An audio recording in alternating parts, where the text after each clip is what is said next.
I want you guys to understand this one thing. You don't own your audience, TikTok does.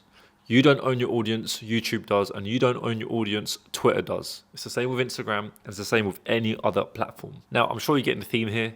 No matter what platform you choose to produce on, the company itself owns the platform. You don't as a creator. And that is why it's so important to collect emails on the back end of everything, because that's the only thing you actually own, and that's something no one can take away from you.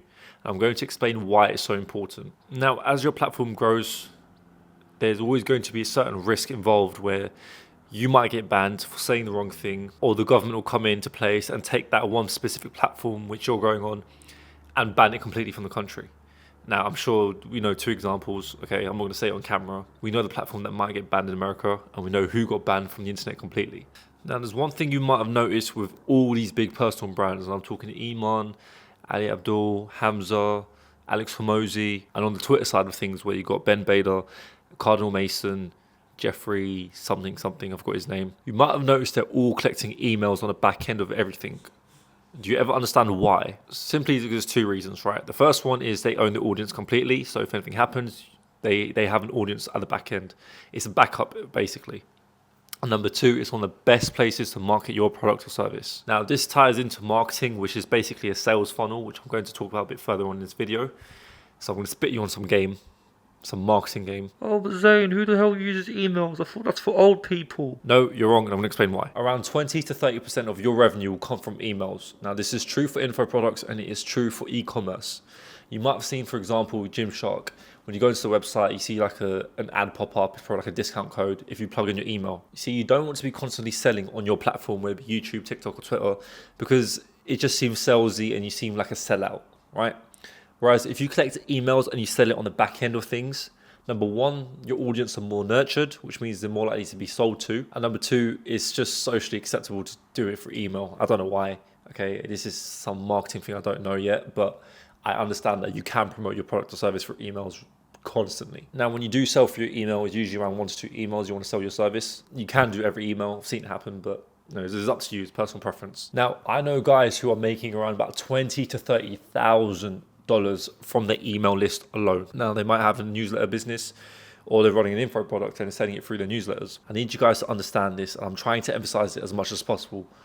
Selling through a newsletter is powerful. Having a newsletter is powerful, and it's something that doesn't get spoken about often. And yes, with your email list, it's similar to your social media, so you do have to post consistently.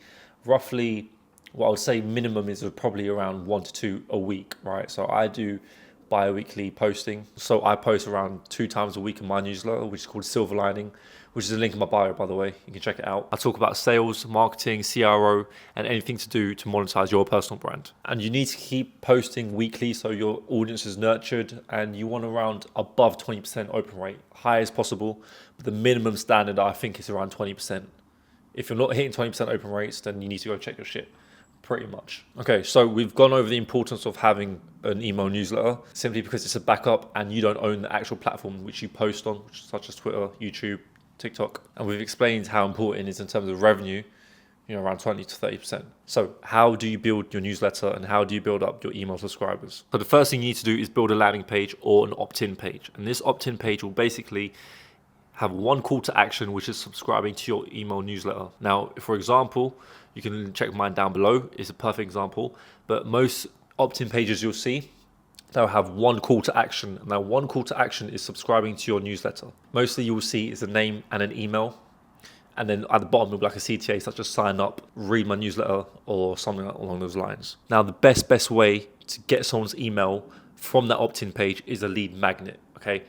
So what lead magnet is in exchange for getting the email, you give something in return. So this could be free ebook, a discount code. You may see with Gymshark, they do that a lot, where you go onto the page and you'll see like a discount code in exchange for an email. That's a lead magnet, or like a free PDF or something along those lines. Now guys, this is marketing, okay? This is marketing 101.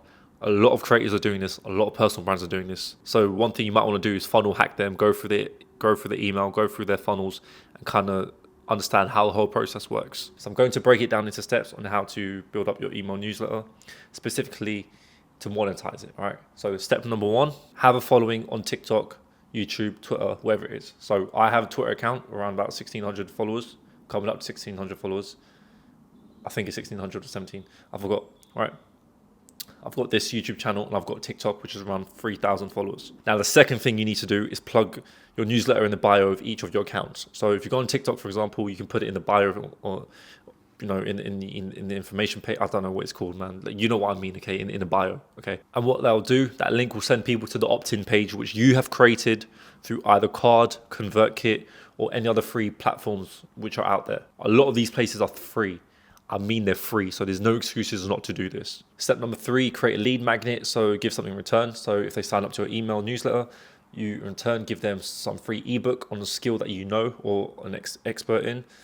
Maybe give a free discount code to your info product, or just give something away for free, which is something of value to your customer audience or to your ideal customer person. Step number 4, minimum post, minimum 1 time a week, preferably 2 times a week, all right?